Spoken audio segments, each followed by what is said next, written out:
கறியாம்மா சாப்பிடுமா. என்ன சோறு? என்னையா சோறு இது? பிரியாணியா? பழனி தூங்குனியாம்மா?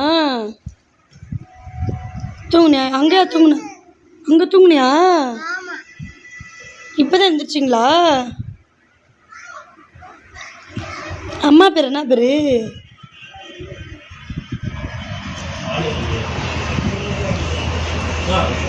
எல்லாத்தையுமே இருக்கானே. ஏன் பெட்ரூமு பாத்ரூமு இங்கெல்லாம் இருந்துச்சு, அம்பிட்டு இறக்கியாச்சா? மேலே எதுக்குள்ள இருந்தாது? குப்பை தான் இருக்கு. குப்பை வந்து அது கொத்தனார் பொறுப்பு. பூச்சி வேலைக்கு வந்து நிமிந்தாள். மற்ற எதுவும் இல்லை. அதை மட்டும் ஆணி பிடுங்கிட்டு